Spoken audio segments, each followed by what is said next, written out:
Hello everyone.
Oh dear.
And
the beans.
The world and is home to one of the largest naval bases in the country. 94. Workers at the San Diego Fibers Corporation were sifting through some cardboard in a recycling bin. They made a gruesome discovery. 2 human hands. First, I wasn't sure that this was legitimate. I thought a pair of human hands found in dumpsters seemed a little bit strange. We collected evidence as if it was a normal homicide with a complete body. This was a little bit different because all we had were hands. X-rays showed degenerative damage of the joints consistent with an individual over age 60, and the size of the fingers and knuckles indicated they were men's hands. The right hand had one distinctive feature. The thumbnail was missing. Detectives checked local hospitals and morgues to see if they had a body of an elderly man without hands. On the other side of town, Mary Mead and Terry Holland were beginning to worry. They hadn't seen their father, Don Harden, in more than a week. And I called everybody that I could possibly get a hold of. Have you seen him? Have you heard from him? Nobody had heard anything. So that's at the point where I really got scared because I thought, where would he have gone? It's very hard to explain. You go through scared, and then almost in anger, and then worry. When police learned that Don Harden was missing the thumbnail of his right hand, they knew immediately, and the fingerprint analysis confirmed that the hands were those of 74-year-old retired Navy pilot Don Harden. It's a shock. I felt that we were in some badly produced police story from TV. I mean, this doesn't happen in real life, and it just really threw us for a loop. When homicide detectives searched Don Harden's home, they found evidence of robbery. The television, VCR, and microwave oven were all missing. So was Harden's pickup truck. The TV guide was opened to March 28th, which was probably the last day Don Hardin was home. Small drops of blood were found in the kitchen, and it appeared that detergents and bleach had been used to wash the kitchen and bathroom floors. We were under the impression that it was either a missing persons report or a theft involved with a missing person. You never lose hope. You never lose hope. Don Hardin was a widower who had moved to San Diego a few years earlier to be near his daughters. Neighbors described Hardin as ornery and difficult, but his daughters remembered him as a loving father. One of my cherished thoughts that I have of him is that every time I spoke to him on the telephone, at the end of our conversation, I always said, "I love you, Dad," and he'd say, "I love you too, kiddo." Hardin had a history of helping those in need. He often hired homeless men to do odd jobs around his property, and he often let them live in a camper in his backyard. We were very comforted knowing that there was somebody there in case of an emergency, that my father could be taken care of immediately. Well, I think that's really great. There's a guy there that can kind of keep an eye on Dad. He's kind of a companion to Dad. Gives him someone to talk to. He helps him out. I felt good about it. Police were on the lookout for the items stolen from Hardin's home. We in fact did recover some of Mr. Hardin's property. I believe it was a wallet and a driver's license and maybe some Army medals. And we followed that up on that to find out if that would lead back to a suspect. It was kind of a dead end. It was found in a dumpster, and we really couldn't put that back to a viable suspect. Investigators had no idea what happened to the rest of Don Hardin's body, but they suspected something terrible happened inside his home.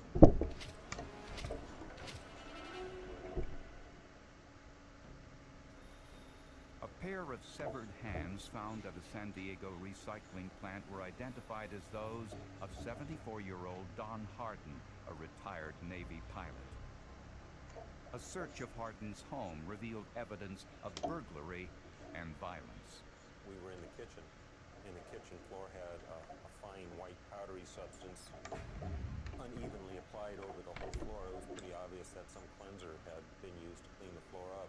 We noticed that there were blood spots throughout the carpet, which led from the kitchen around through the living room and towards the bathroom. Behind the hamper, detectives found a blood stain and some human tissue inside the heating grate. To find out whether blood had been cleaned up, detectives administered luminol, a chemical which fluoresces when it comes into contact with the iron component of blood, even after it has been removed with water and detergents. When you spray luminol, it doesn't really hurt the blood itself. It helps you find it, so it doesn't compromise the evidence. It just helps you locate the evidence. It helps you find the scenario as far as what happened. It's a presumptive, it's not a conclusive, but it's a tool that we use. After spraying the luminol, the lights are extinguished, and the camera with high-speed film captures the images. It was the largest row of luminol I had ever seen in my life. It glowed like a Christmas tree.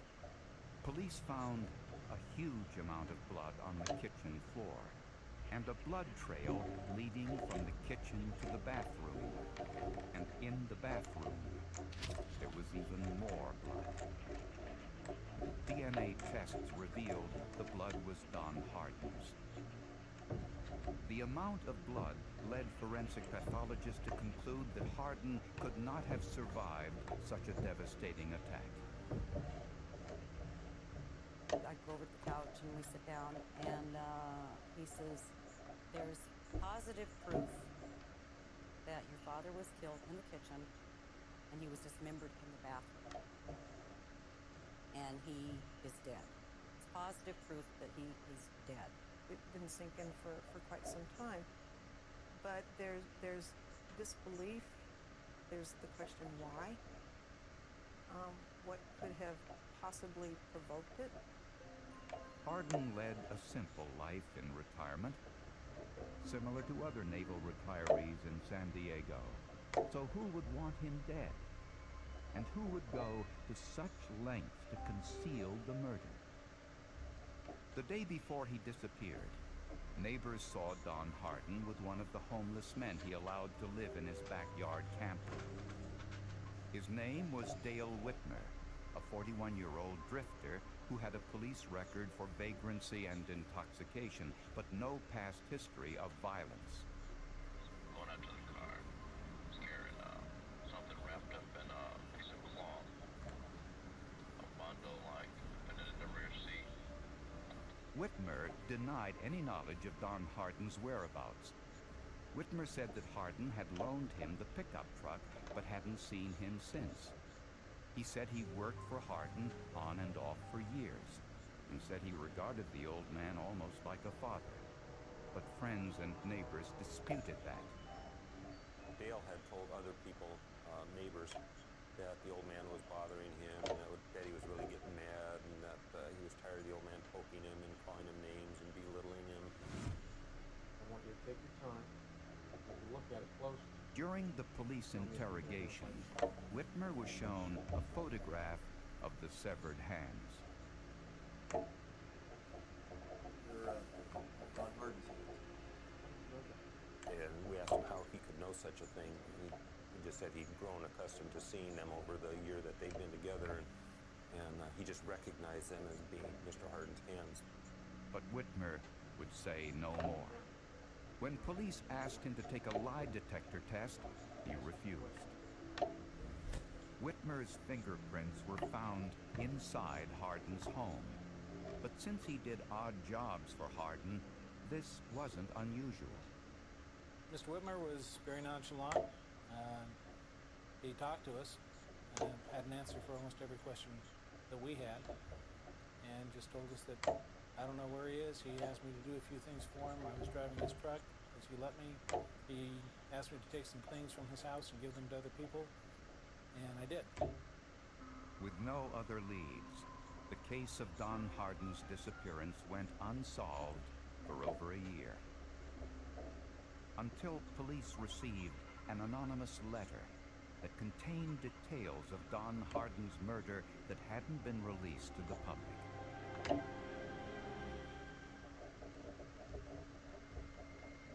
Forensic evidence indicated that Don Hardin had been murdered inside his home, but all investigators ever recovered were his severed hands. More than a year after Don Hardin's disappearance, police received a tip. An anonymous letter arrived at police headquarters containing details about Don Hardin's murder. When I read it, I realized that whoever wrote the letter or provided the information for the letter knew something about our crime. There were things in the letter that only a suspect would know. I got real excited about it. The writer said that his friend, Bob, had identified Don Hardin's killer. He was murdered by Dale Whitmer. Dale hated Mr. Hardin, who abused him by hitting him with a cane if he didn't work hard enough. Dale's a heroin addict who lived behind Mr. Hardin's home for a year or so before the murder. He put the body into the bathtub, dismembered his body, put it in garbage bags, buried different bags all over the county in Mexico.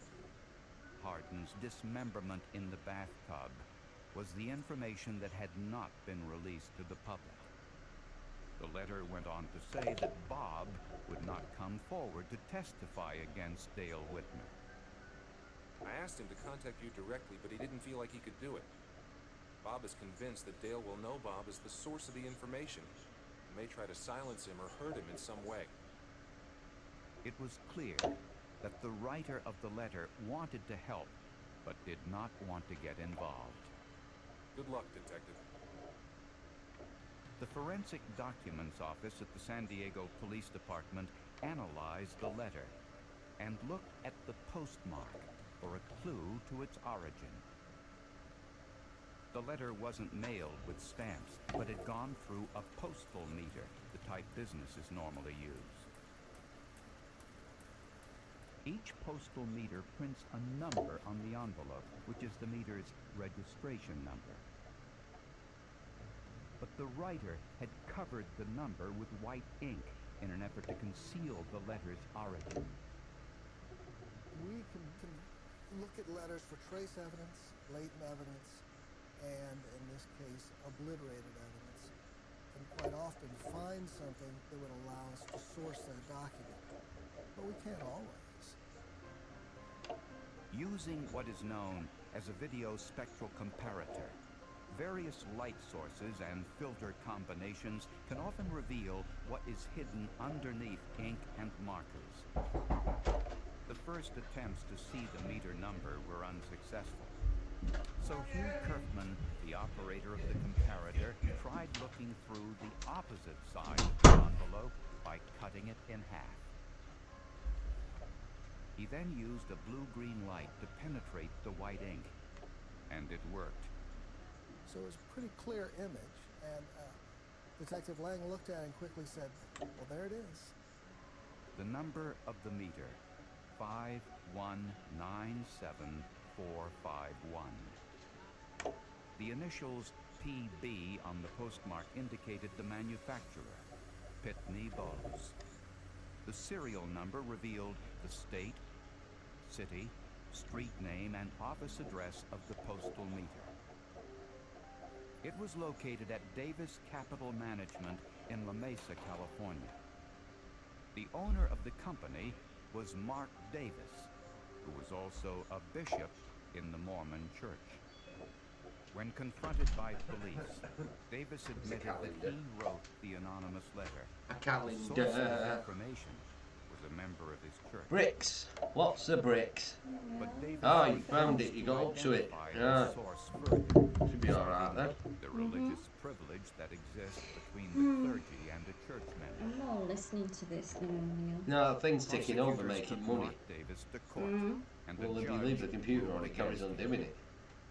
The religious privilege So I'm going to leave it on all night. absolute in the sense that not every I'll just put it on power saver mode and just leave the game In this running instance, all the night. judge found that there was See actually what a good happens. argument that this was not protected by the recent penitent or I think he's a clergy privilege. little The sneaky court cheat on ruled that game. that the information might have been privileged at one time, but once Davis wrote the letter to police, the privilege was broken.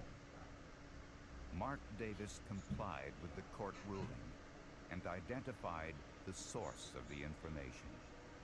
Bob was Dale Whitmer's own daughter, Andrea. She was the trickiest, most difficult, most sensitive witness we had to deal with, in that she loved her father, even though he had murdered this man, and as you would expect, she also never expected to be found out, and yes, she was, and she was dragged into this.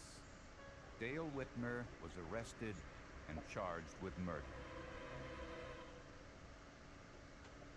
Sir, you stated your name, please. Dale Calvin Whitmer. On September 15, 1997, Dale Whitmer went on trial for the murder of Don Harden. He pleaded not guilty. The star witness against him, his daughter Andrea, found herself in a difficult position.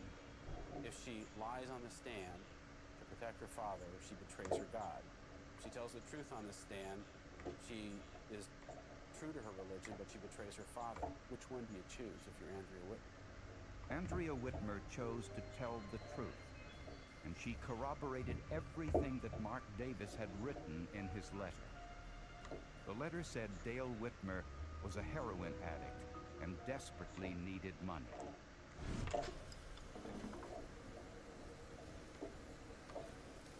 Prosecutors believe that on March 28, 1994, Dale Whitmer walked into Don Harden's kitchen and killed him.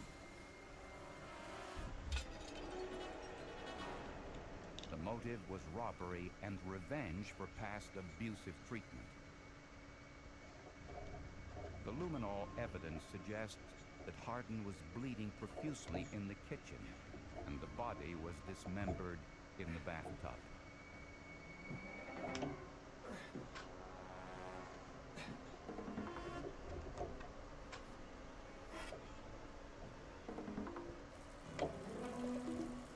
Traces of blood and human tissue were found behind the hamper on the heating grate. Whitmer later removed the blood evidence with water and detergents, but the iron component in the blood was easily detected by the luminol. Whitmer stole Hardin's TV, VCR, and microwave oven and sold the items to buy drugs. Over time, Whitmer disposed of Hardin's body parts in numerous dumpsters throughout San Diego and Mexico.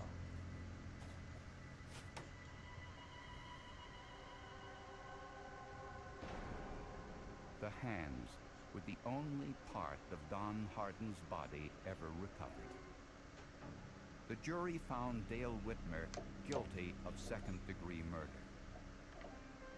Don Hardin's daughters asked for permission to address the court before sentencing, which wasn't an easy thing to do.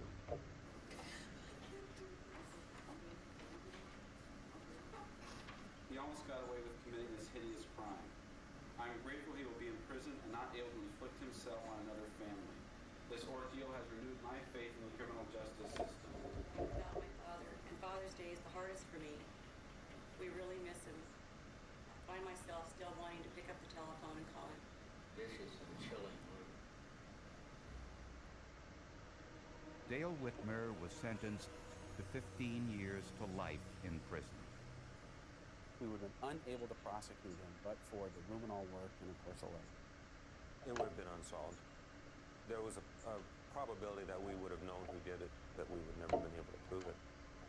Obviously, finding the hands was an important case, but the forensics allowed us to examine the scene and find the amount of blood loss that was there at the scene, the extent of the scene, and obviously the envelope played a very, very big part in this case.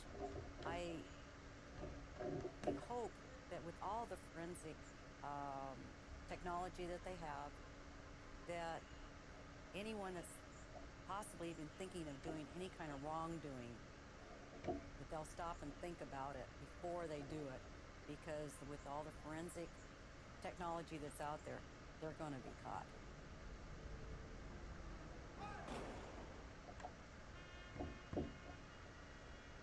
After the trial, Don Hardin's hands were cremated and his ashes were buried by the U.S. Navy at sea off the coast of California.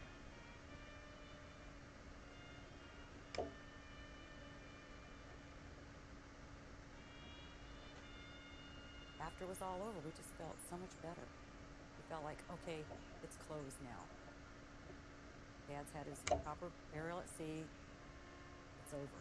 Those were his final wishes, and we carried out those wishes.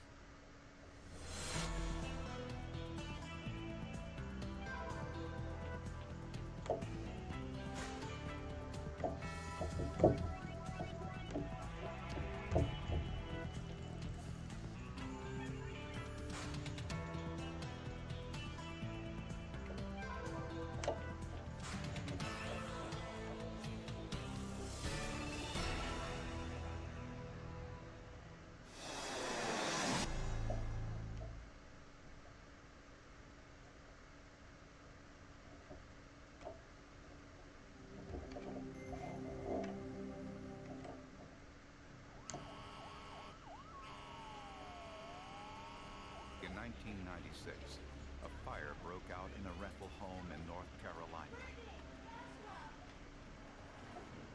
One child died. Another was critically injured. To the family, the fire was a mystery. To investigators, it was murder.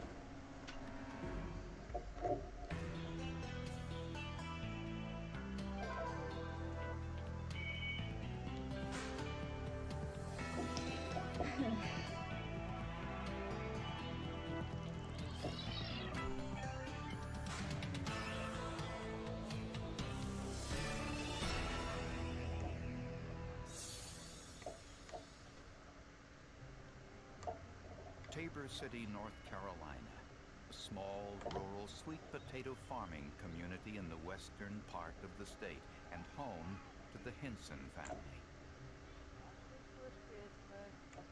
Merry Christmas, Betty.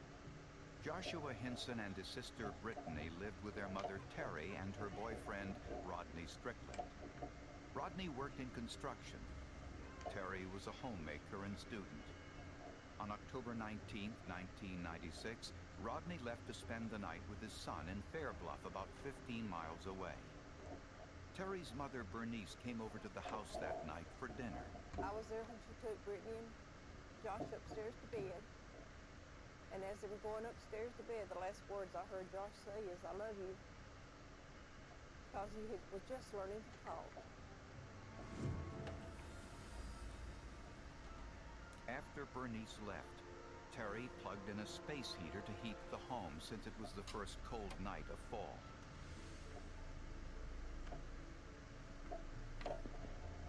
She fell asleep on the sofa in the living room around midnight.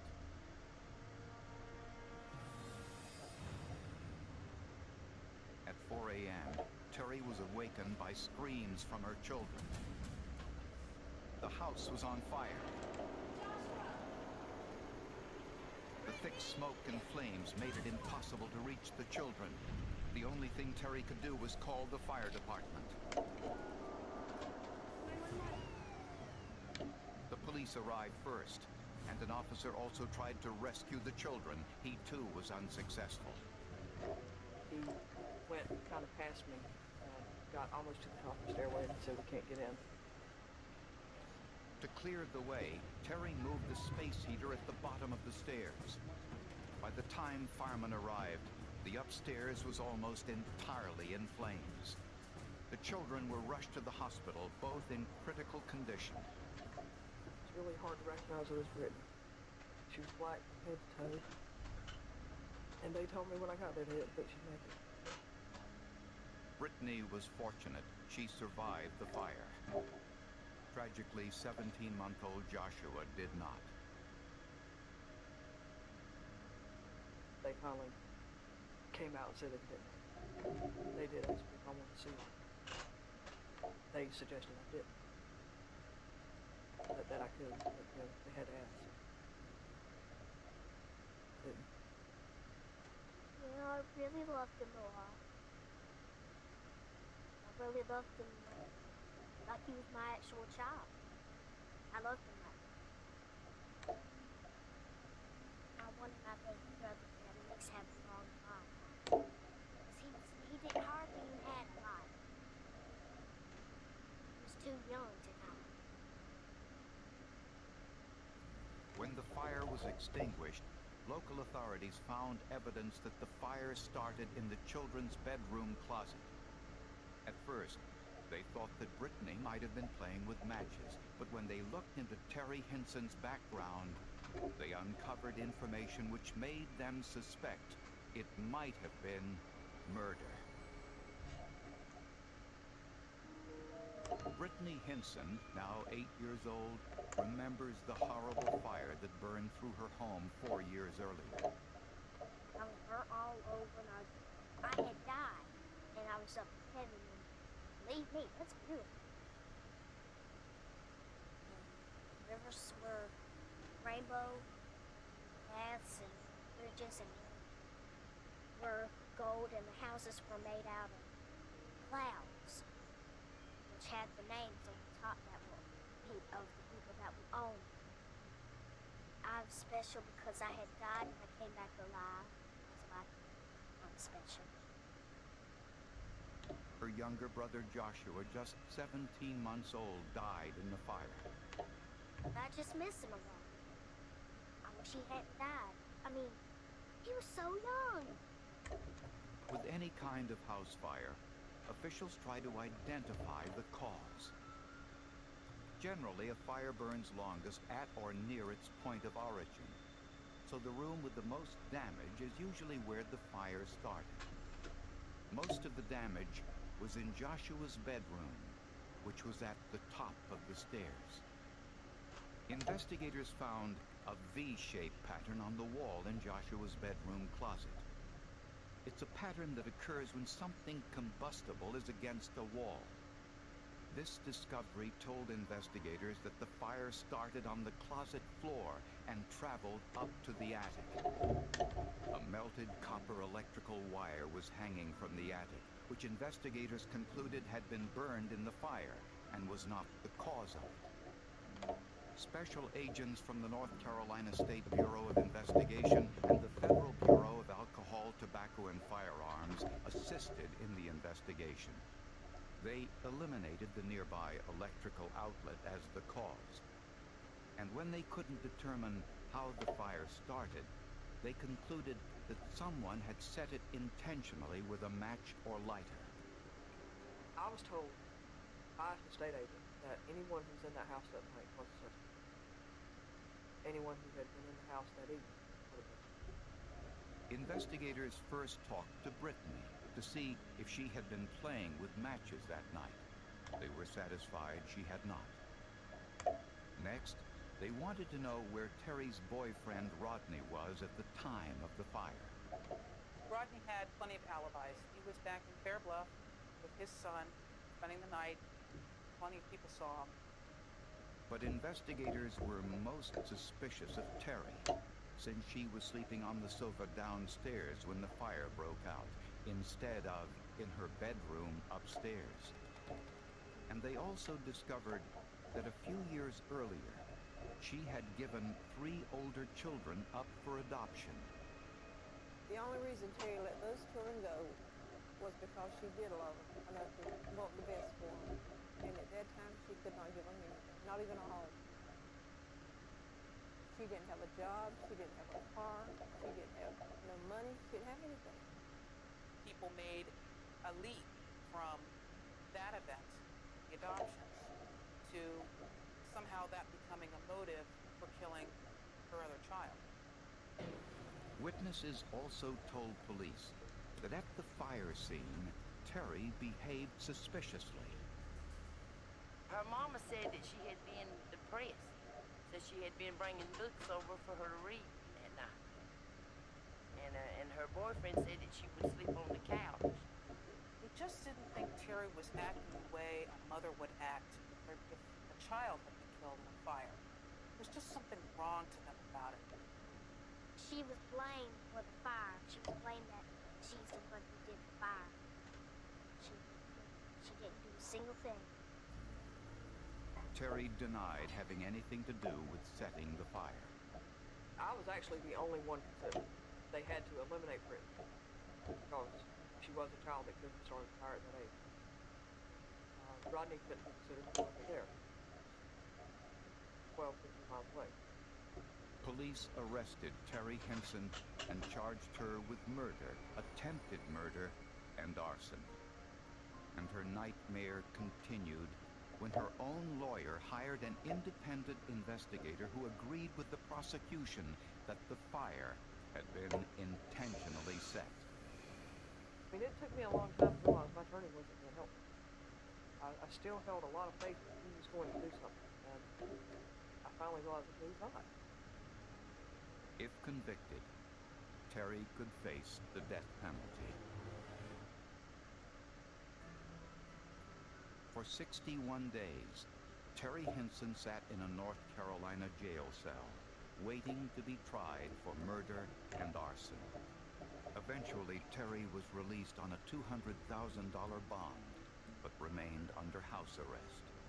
And with no one else to turn to, Terry conducted her own research into the fire that killed her son Joshua. First, with her computer, she made a search on the internet. She typed in the word fire. I spent several days, probably weeks, looking on the internet for something that would help my case. I didn't understand the internet as far as there being actually people out there that you could talk to. Wasn't sure how to talk to them if I did know. It was slow going until Terry found an article written by a fire investigator in Sydney, Australia. Is it an accidental fire or arson? Atomic case? The article described common mistakes investigators make when determining the cause of a suspicious fire. Specifically, it discussed the role of bias in fire investigation. For example, arson investigators tend to look for arson, and insurance investigators tend to look for insurance fraud. The article recommends that fire investigators have a scientific or chemical background. Terry desperately wanted to get in touch with the author. I didn't understand email. When I saw the little envelope thing on his page, I clicked on it, and it was, like a blank page pops up. Read the typing. So I just assumed, okay, well, I can send this to him. And I still didn't understand how he would get back to me. The author, Tony Cape, did respond. But since he lived in Australia, he recommended Dr. Gerald Hurst in Austin, Texas. Dr. Hurst earned his PhD in chemistry from Cambridge, and he agreed to look into Terry's case. Homeowners burning a house down to kill their children, pretty rare. Very rare. Terry sent Dr. Hurst every piece of information she had about the fire. After reading through it, Dr. Hurst was struck by how incomplete the local investigation had been.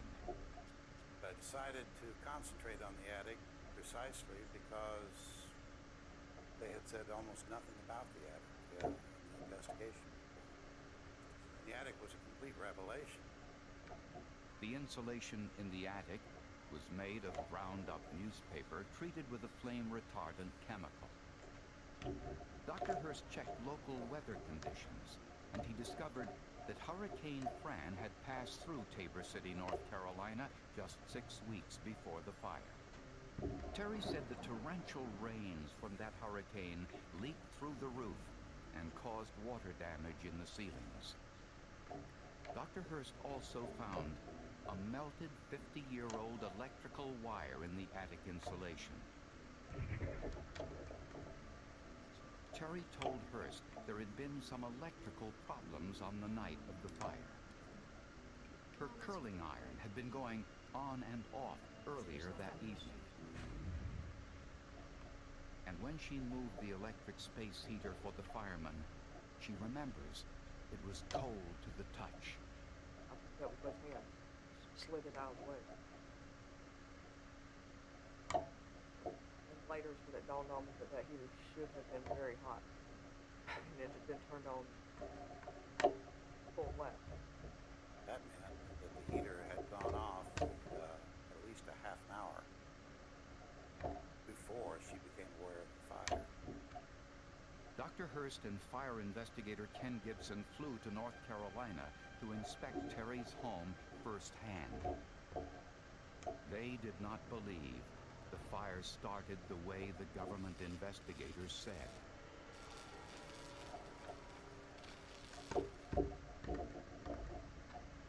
it's really very simple. Innocent people are being put into prison or forced into plea bargains for fires they did not start.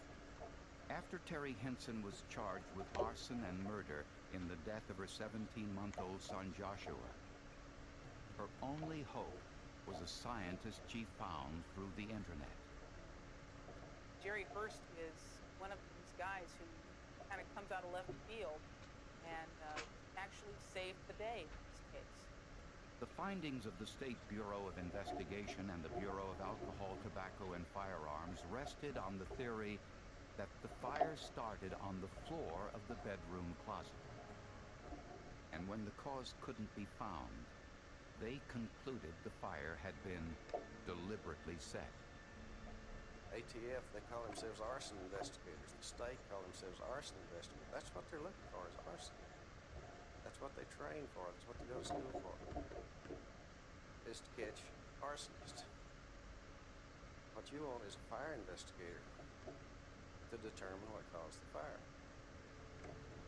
Dr. Hurst found evidence that the roof leaked in Terry's rented home, and tests revealed it washed away the flame-retardant chemicals on the paper insulation. He he also found evidence of electrical malfunctioning. On the day of the fire, mysteriously, Terry's curling iron was going on and off. And during the fire, when Terry moved the space heater, it was cold to the touch. This indicated the heater had not been on for at least a half hour before the fire. The heater was plugged into a line originally designed for 15 amps. In the fuse box was a 30-amp fuse which had blown out. That means that you're carrying more power through that wire than it was designed to carry. When you overload it, it heats, gets hot. Cold snap, 1,500 watt lines on a line that we've never seen at high wattage before. And the question became, did that electrical line over the top of the closet heat the heater? Because if it did, you had a correlation, you had a potential cause and effect situation. And that is exactly what he found. The cable in the attic fed the outlet used by the 1,500-watt space heater and the curling iron. And that's what really frosted the cake for us. We had an origin, a cause that could not be disproven scientifically, and we had a connection between the differences of what was done that day and what had been done before. And that gives you a very strong presumptive case for an accidental fire. Dr. Hurst believes several factors created the chain of events that culminated with the fatal fire. Water from the leaking roof washed the flame retardant chemicals off of the paper insulation in the attic and further eroded the 50-year-old electrical cable. Over time, as the rainwater hit the exposed portion of the electrical cable, it arced, burning the wooden attic beam and leaving behind char marks or carbon tracks. Wood does not conduct electricity, but carbon does. Dr. Hurst believes that when Terry plugged in the 1,500-watt space heater that night, it heated the electrical wires in the attic, which arced. Those sparks touched a carbon track, which ignited the paper insulation just above Joshua's bedroom closet. A wooden ceiling with an already well-built fire that suddenly breaks through produces a holocaust in no time at all. The fiery debris from the attic fell through the hole in the ceiling onto the floor of the closet and did not start on the floor and burn upwards as local investigators suspected. Ken Gibson believes that the fire officials rushed to judgment. So anything that doesn't fall into the theory that this was part of how the arsonist started the fire, to them it's not evidence, it's just something that's there. Dr. Hurst sent the local prosecutor his critique of the government's investigation, which said their conclusions were based on junk science. Not only is there a badly melted and arced fire, it had arc marks on it, which could have been caused by the fire, but which could also have initiated the fire. No way to tell. And that wire passed across dead center in the hole in the ceiling. Quite a coincidence. To his credit, the district attorney studied Dr. Hurst's report, conducted his own investigation, and dropped the charges against Terry Henson.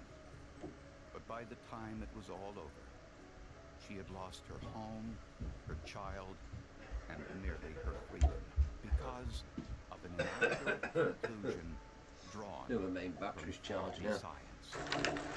Just topping up the other one. In general is Just topping it up. science. In fact, many forensic scientists refuse to recognize arson investigation as a Where are all subfield. the windows? I think Terry's story in many respects she was not a very well educated intelligent. She had just enough computer studies at community college to know that she was going to be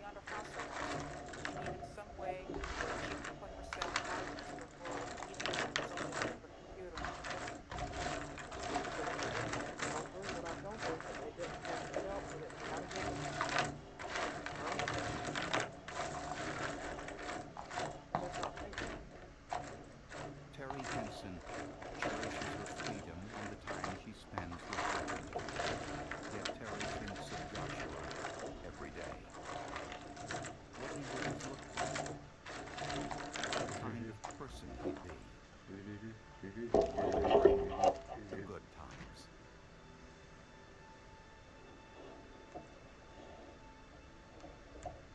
I look around and I see them everywhere.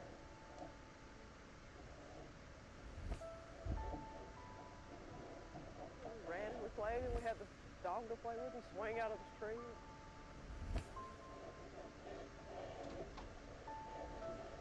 It's not fair.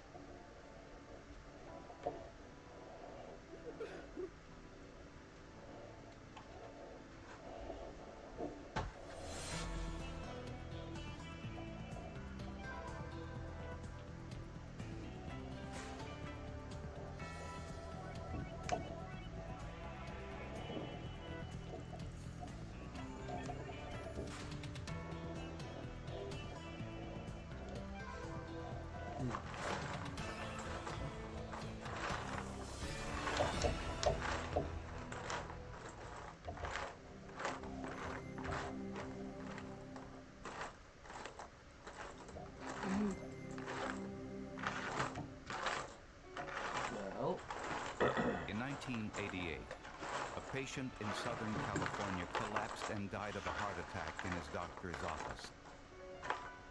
But like many Hollywood stories, it was pure fiction. Investigators suspected that the patient and his doctor were one of several characters involved in a real-life murder mystery.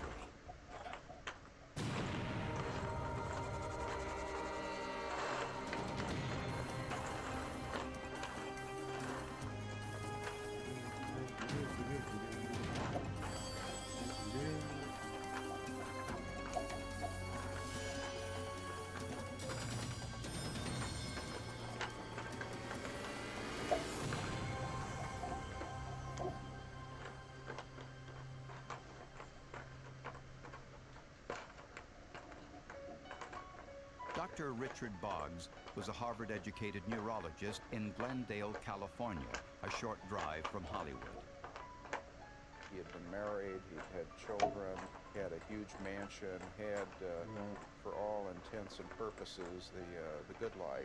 Drove a Rolls Royce, the wife drove a Jaguar. Early one Saturday morning in April of 1988, Dr. Boggs called 911 to report that a patient had died in his office of an apparent heart attack. He said he performed an electrocardiogram, which appeared normal. But when he momentarily stepped out of the examining room, the patient collapsed on the floor.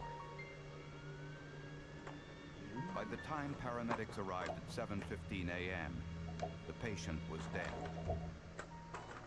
Dr. Boggs identified the man as 42-year-old Gene Hansen, who he said had been a patient for years. Hansen's identity was confirmed by credit cards and a birth certificate in his wallet. But paramedics were suspicious because the body was cold and rigor mortis had set in. Sergeant James Lowry was one of the first police officers who arrived on the scene. The arteries or veins that would be in the face seemed to be broken. There seemed to be a blotchiness to it. Having seen lots of deaths, both natural and unnatural death, it was my impression of looking at this body that he had been deceased for quite some time. The coroner estimated the time of death by comparing the temperature of Hansen's liver with the room temperature. The body temperature drops 1.5 degrees every hour after death. The temperature of the room was 72 degrees. The temperature of the body was 87 degrees. Based on that, just a rough guess, it would indicate that it was anywhere from maybe 6 to 7 hours since the person had died. Which meant that Hansen died between 2 and 3 o'clock in the morning, long before Dr. Boggs had called paramedics. I told Dr. Boggs, I says, "You're nothing but a liar. I don't believe you. Everything you've told us is a lie." As the son of a physician, Sergeant Lowry knew something was amiss. Dr. Boggs was a neurologist trained in treating brain and other neurologic problems. So why was he treating a patient for chest pains? and Dr. Boggs' appearance gave no indication that he had performed CPR. I looked at Dr. Boggs. His clothes were not messy. He wasn't covered in sweat. His hair was still neatly combed. Having done CPR in the field myself, I know how exhausting it is. There were too many inconsistencies for the police to accept. I knew that this person hadn't died the way that Dr. Boggs had told us, but I thought there may be some other explanation. I didn't know if this had been some type of a romantic encounter. I didn't know if this had been some type of a drug overdose. I mean, there were other possible explanations for what had gone on here. And in a search of Dr. Boggs' office, police discovered some unusual devices not found in most medical offices. What was found during the course of the search warrant phase were various sex toys that were actually within the examination room of the doctor. I mean, the little cabinets with drawers, that was in there while the doctor was seeing patients, which was really kind of a bizarre way to run a business. Just 2 weeks earlier, police had responded to another incident in Dr. Boggs' office. A man we'll refer to as Bruce Smith claimed that Dr. Boggs attacked him in his office with a stun gun after hours. That's a street lamp.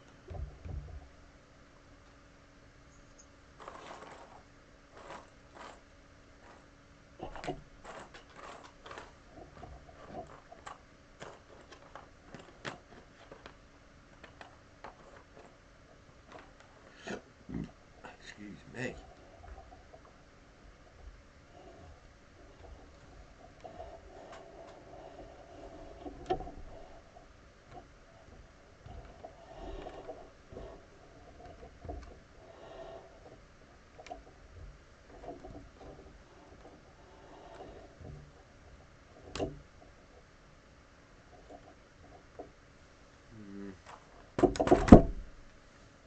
Tricky. Yeah, I'm gonna call it because Hey? I'm not a call phone call thing. Oh yeah. You've got video call, haven't you? Yeah. Right. So I'll be live later on. Kitty kitty. I'll be live later on. Lots of love. Bye everybody.